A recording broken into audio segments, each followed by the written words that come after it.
শহরে জোড়া খুনের কিনারা। একদিকে সোনাগাছের যৌনকর্মী খুনে গ্রেফতার মূল অভিযুক্ত, অন্যদিকে মূল অভিযুক্ত পাকড়াও নেতাজি নগরে প্রৌঢ়া খুনের ঘটনায়। ধৃতের নাম মোহাম্মদ বাবলু ওরফে চুন্নু।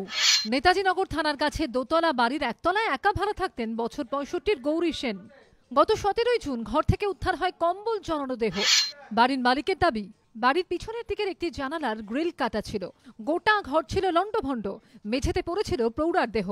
পুলিশ সূত্রে খবর, তদন্তে নামার পরই স্পষ্ট হয় টাকা পয়সার লোভেই শ্বাসরোধ করে খুন করা হয়েছে প্রৌঢ়াকে। খুনি ছিল একাধিক। খুনের সময় বাধা দেওয়ার আপ্রাণ চেষ্টা করেছিলেন প্রৌঢ়া, তাই লণ্ডভণ্ড হয়েছে ঘর।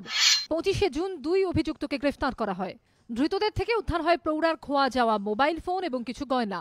পুলিশ সূত্রে খবর, তাদের জেরা করে এবং মোবাইল ফোনের সূত্র ধরেই শনিবার ব্যান্ডেল স্টেশন থেকে গ্রেফতার করা হয় মূল অভিযুক্তকে। তদন্তকারীরা জানিয়েছে, ধৃত স্বীকার করেছে লুটপাটে বাধা দেওয়াতেই তারা খুন করে প্রৌঢ়াকে। ময়ূখ ঠাকুর চক্রবর্তীর রিপোর্ট, এবিপি আনন্দ, কলকাতা।